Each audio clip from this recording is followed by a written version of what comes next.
अनेकांच्या पोटातील ओठावर येणाऱ्या गुपितांची बिनधास्त मांडणी करणारं बातमीपत्र। तुमच्या कालच्या वक्तव्यावरून भारतीय जनता पार्टीचे नेत्यांकडून टीका होते किंवा भाजप आध्यात्मिक आघाडीचे तुषार भोसले यांनी टीका केली की वारकरी संप्रदायाचा पांढरंग तुम्ही अपमान केला आहे। लोकशाही आहे, प्रत्येकाला बोलायचा अधिकार आहे। तुमचं विधान बरोबर असं म्हणू नका। मी बघा, मला जे योग्य वाटतं ते मी बोलते आणि करते।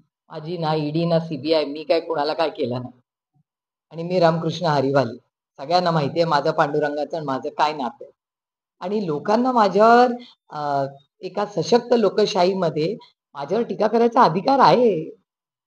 जयकुमार गोरे म्हणतात की ताईंना विचारा तुमचा पांढरंग कोणता आहे, आमच्या पांढरंगाला हे सांगा। ठीक आहे ना, अधिकार आहे, लोकशाही आहे, प्रत्येकाला बोलायचा अधिकार आहे। इंदापूर तालुक्यातून बोगस मतदाराची यादी जी आहे तिथे पुढे आलेली आहे। सरपंच जे आहेत त्यांनी या संदर्भातील डॉक्युमेंट काही पुढे आलेली त्याची काही दाखल केली आहे। त्याची इन्क्वायरी झालीच पाहिजे आणि माझं म्हणणं आहे माझ्यापासून सुरुवात करा। बारामती लोकसभा मतदार संघ याच्यापासूनच सुरुवात करा। कशाला आपण दुसऱ्याला नावं ठेवत बसायची, स्वतःपासून सुरुवात केली पाहिजे। माझं म्हणणं आहे बारामती लोकसभा मतदार संघापासूनच सुरुवात करा या सगळ्या प्रक्रियेची। आणि तुम्ही बघत असाल भारतीय जनता पक्षाचे 2 नेत्यांनी पण मान्य केले की अशी डुप्लिकेट मतं आहेत। केलंय की नाही मान्य? तुमच्या चॅनलवर मी पाहिले, एक महाराष्ट्रातले आणि एक बाहेरचे।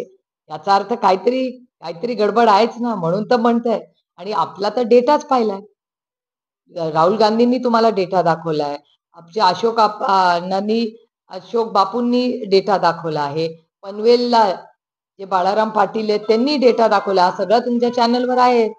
जे दूध का दूध और पाणी का पाणी, आणि आम्ही अजून प्रत्येकाला शोधायला लावतो। आणि मी निवडून आले म्हणून माझा नाही, माझ्यापासूनच सुरू करा। मी निवडून आले असले तरी चेकिंग करा, असा माझा आग्रह आहे।